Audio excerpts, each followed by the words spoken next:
Before the flood, before the first kingdom, before even the rise of man's pride, there was another age, a time whispered only in fragments of scripture, hidden in the cracks of ancient stone. The earth was young, but corruption was old, and from the heavens, something was watching. The book of Genesis speaks of them in passing. The sons of God saw the daughters of men that they were fair. But what followed was no tale of love. It was invasion, a celestial rebellion dressed in the beauty of light.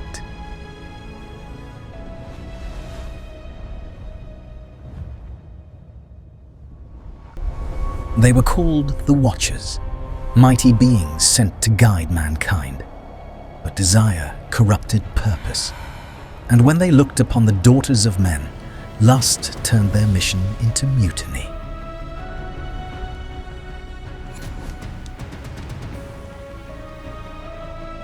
On the high plains of Mount Hermon, under starlit silence, their leader, Samyaza, gathered 200 of his kind.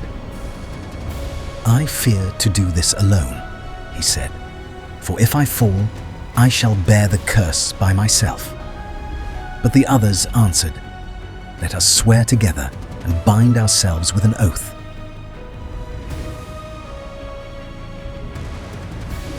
And so they did.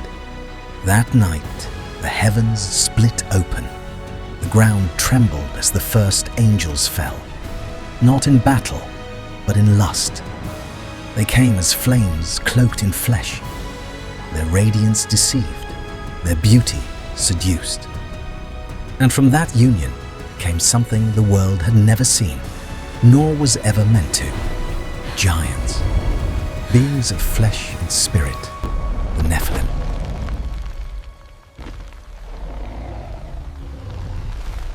Creatures born from rebellion, strength without mercy, wisdom without restraint. They ruled men as gods. They devoured the earth as beasts, and their shadow would stretch across eternity.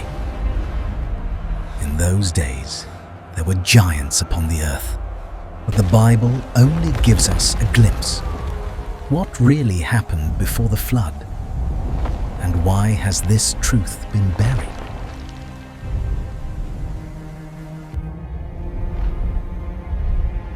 Because some stories were never meant to be forgotten. This is that story, the untold history of the Nephilim.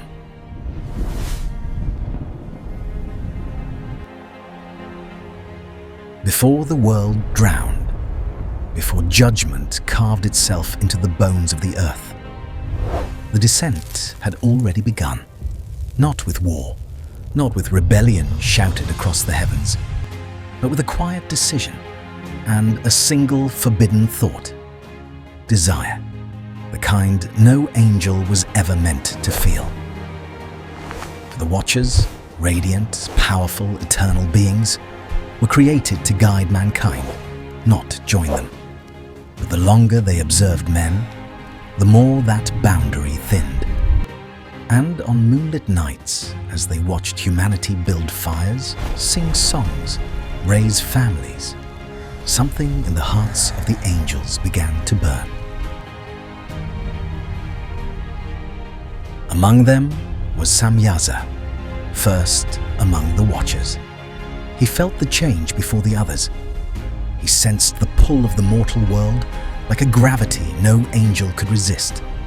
And he feared it, for he knew a truth the others ignored. Once an angel falls, he cannot rise again.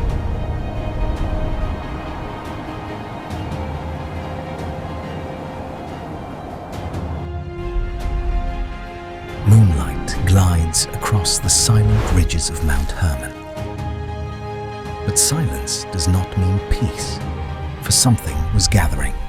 Not an army, not a kingdom, not yet, but a decision that would tear open the sky and echo through every generation that would ever walk the earth. The Watchers felt it, trembling in their spirits, a pull toward the mortal realm that grew stronger with every passing night. And at the center of it all was Samyaza. He did not descend first. He did not shout. He did not command with fear. He hesitated, for he knew what the others refused to see. Once an angel chooses earth over heaven, he chooses exile, forever.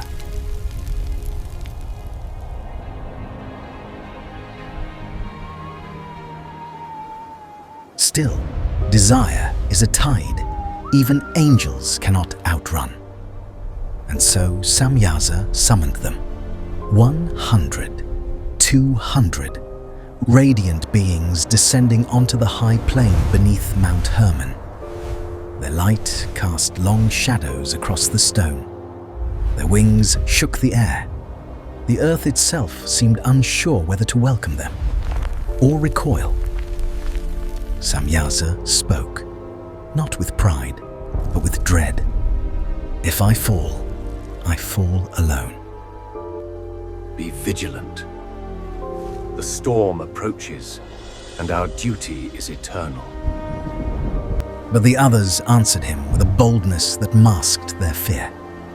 Then let us fall together.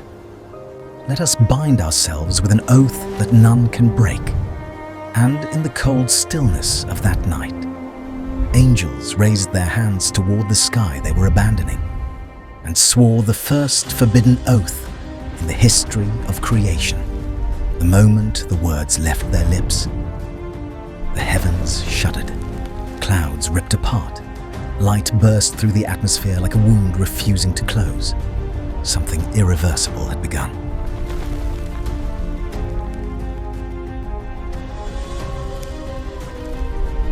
For the Watchers were no longer guardians. They were rebels, exiles, fallen in desire and rising in defiance.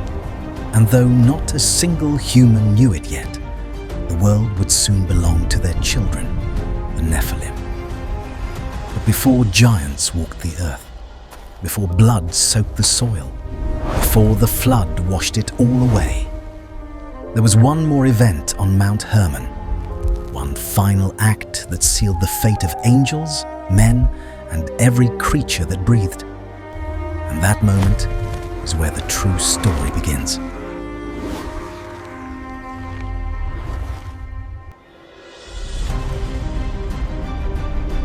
Before the Nephilim walked the earth, before their footsteps made the mountains tremble, before entire tribes vanished in a single night, the first corruption began quietly, not in the heavens, not on Mount Hermon, but among the people. Humanity had never seen angels, never heard their voices, never imagined that something divine could break into their world. So when the Watchers first cast their gaze upon men, something strange began to happen. Fires burned longer, shadows moved unnaturally, animals grew restless at night, and rumors spread between tribes. The stars are watching us.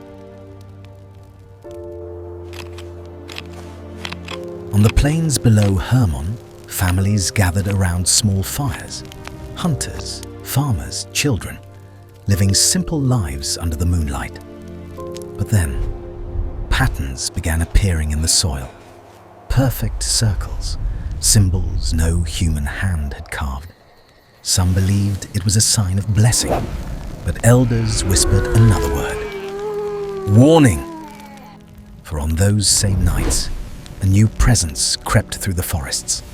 Tall, silent, glowing faintly, like a fire seen through fog. The first Watcher, not to teach, not to guide, but to observe.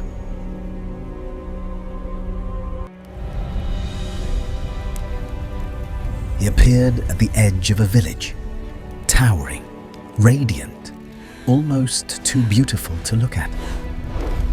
The people fell to their knees, trembling. But the Watcher did not speak.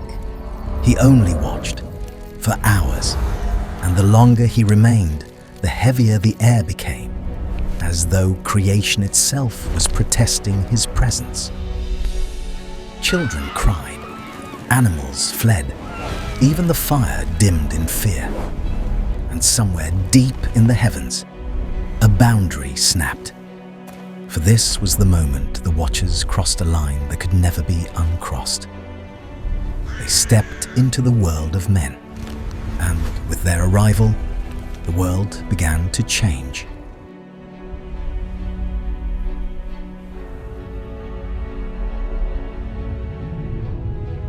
When the first Watcher set foot among men, the world did not understand what had arrived. But something else did. Something older than the tribes, older than the mountains, older than the stars. A shift began, invisible, silent, yet unstoppable. Nature bowed, the heavens trembled, and mankind felt it, not in words, not in visions, but in fear.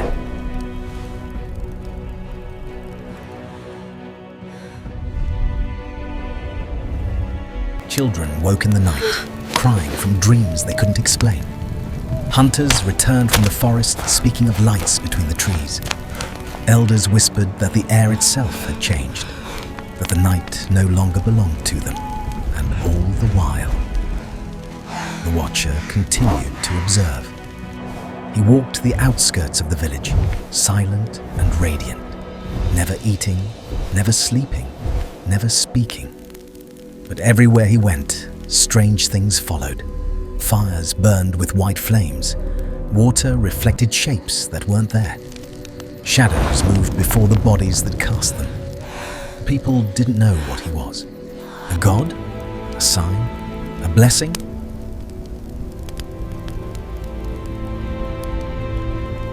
But deep within the heart of the Watcher, something forbidden had begun to grow. Curiosity, attachment, desire, and desire is the first corruption.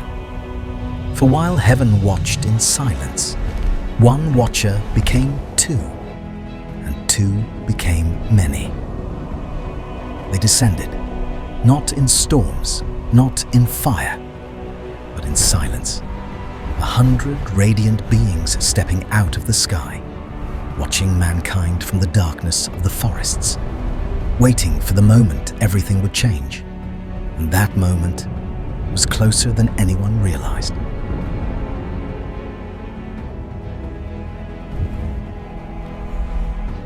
But corruption never begins with giants. It begins with seeds.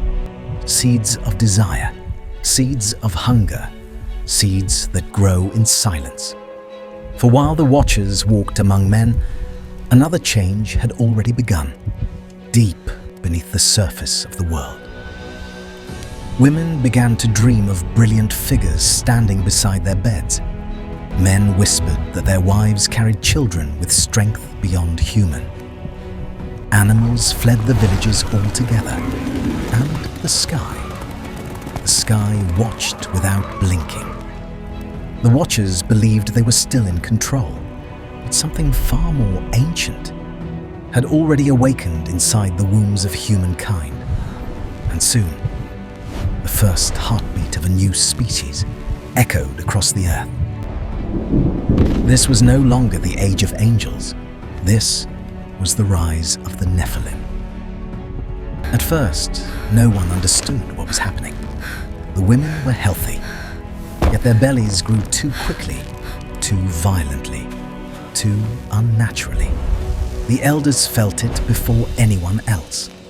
A pressure in the air, a heaviness in the soil, a trembling inside the earth itself. These were not human pregnancies. They were hybrid awakenings. And on a night when the moon turned pale and the torches refused to burn, the first scream tore through the darkness, not of a mother, but of something being born that was never meant to walk the earth. The child was enormous, eyes burning like molten metal, veins glowing faintly beneath the skin's strength, twisting the air around its tiny hands. It was neither angel nor man. It was the first Nephilim. And when it breathed, the wind stopped. The animals fell silent. Even the watchers stepped back in awe and fear, for they realized the truth. They had not created children.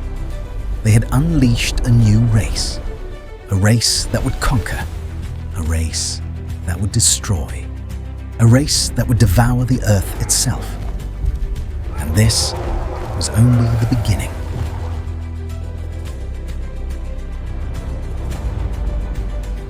The first Nephilim child did not stay a child for long.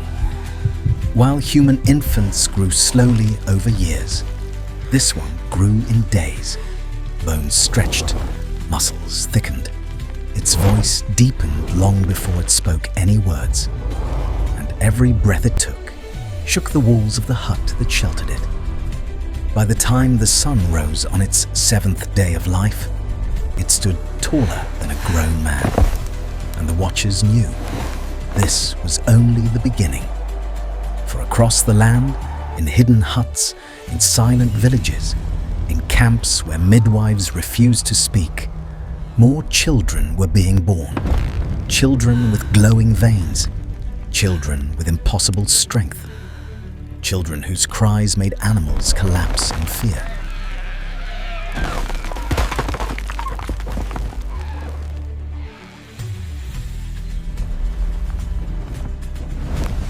When the first Nephilim took its steps into the world, the ground remembered it. Trees bent, birds scattered from the treetops, and the wind itself seemed to avoid touching its skin. Because this creature, barely a week old, was no child. It was a warning, a prophecy in flesh. And as it grew, the earth groaned beneath its weight.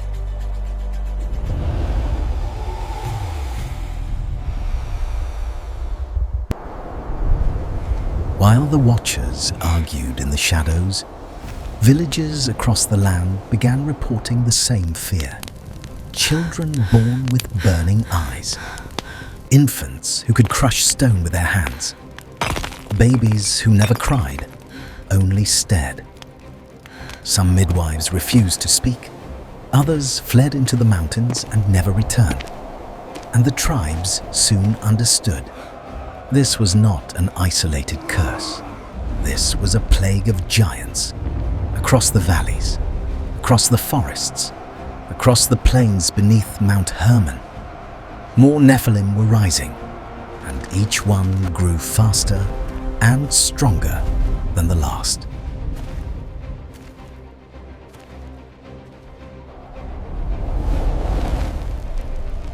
The Nephilim did not hide. They did not wander the earth in silence. They rose. Within years, they towered over cities. Within decades, they ruled them. Men looked up.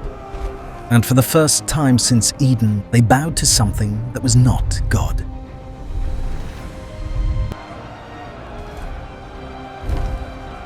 The Nephilim walked openly among mankind.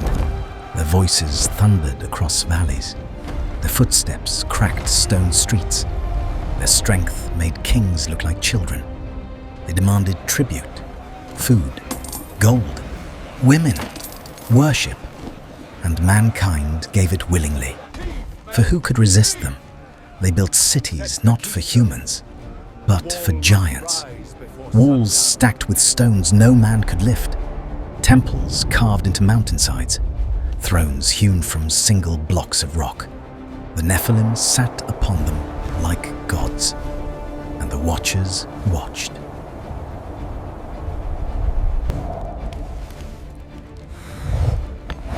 At first, with pride, they taught their children the secrets of heaven, weapons forged from forbidden knowledge, sciences meant for angels alone, the art of war, the art of domination. Under Nephilim rule, the world changed. Violence became law. Cruelty became entertainment. Human life became currency. Men fought for the amusement of giants. Cities were crushed for defiance. Tribes were erased overnight. Blood soaked the soil, and still, the Nephilim hungered for food, for power, for more.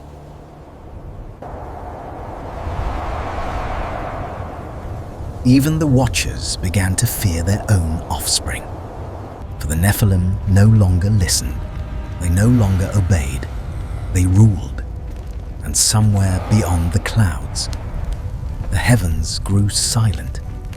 For the first time since creation, God was watching what man had become, and judgment was drawing near.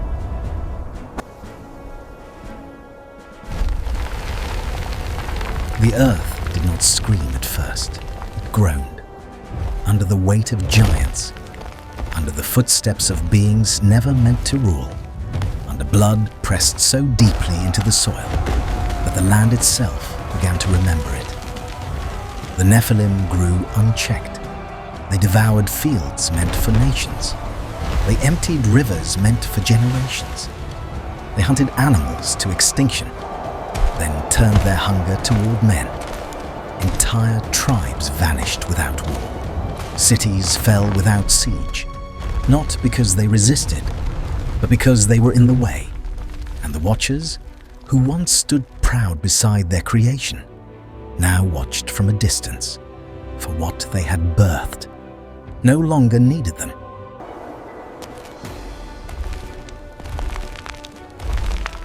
Violence became constant, not chaos, but routine. Men were bred like cattle. Women were taken without question. Children were raised only to serve, or to be consumed. The Nephilim no longer ruled as kings. They ruled as nature itself, unstoppable, indifferent, absolute.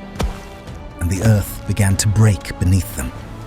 Forests collapsed, mountains cracked, waters turned foul. Creatures twisted into forms that should not exist. Creation itself was unraveling.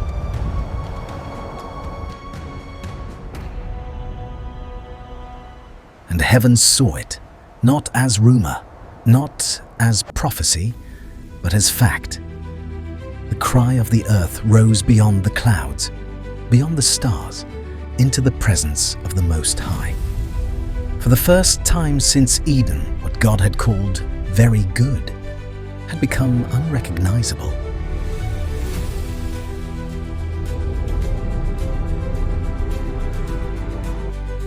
And judgment was no longer a future word. It became a decision. Angels were summoned, not the Watchers, but the faithful. Michael, Raphael, Gabriel, Uriel, each called for a purpose, each sent with authority. For what had begun with desire would end in destruction, and the world was running out of time.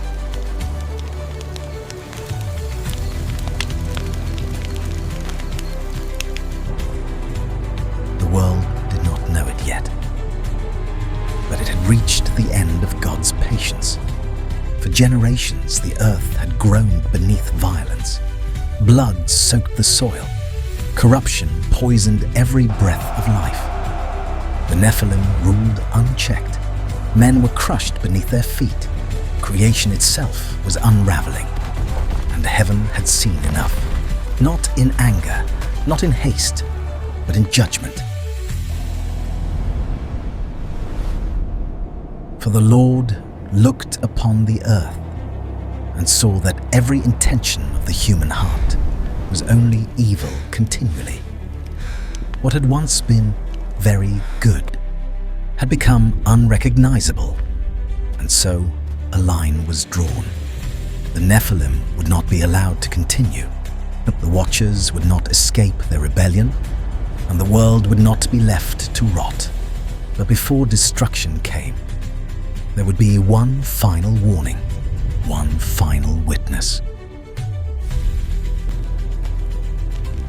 Among the chaos, among the giants, among the blood and corruption, there walked a man who did not bow, a man who did not fear the Nephilim, a man who did not worship them, a man who still listened for the voice of God.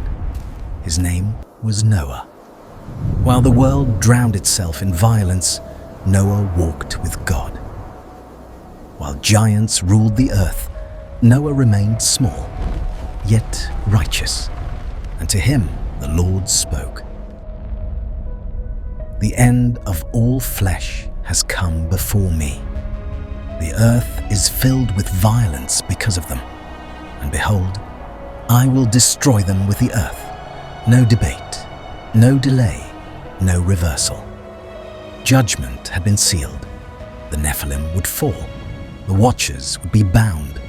The corrupted world would be wiped clean. From the waters of destruction, a remnant would rise, a new beginning. For judgment was not the end of the story. It was the reset, and the flood was coming. The waters rose, mountains disappeared, cities were erased, giants fell. The world that had been corrupted beyond recognition was wiped clean. And when the flood finally receded, there were no Nephilim left to rule the earth, no watchers walking among men, only silence. Noah stepped onto a reborn world, scarred, empty, and quiet. God had judged. God had cleansed.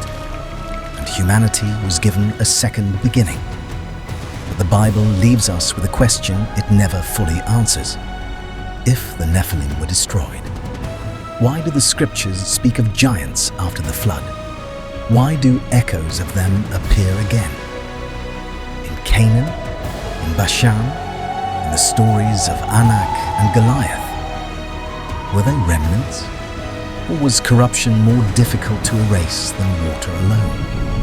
The flood ended an age. But it may not have ended the story. Some truths were buried beneath the waters. Others were carried forward, waiting to rise again.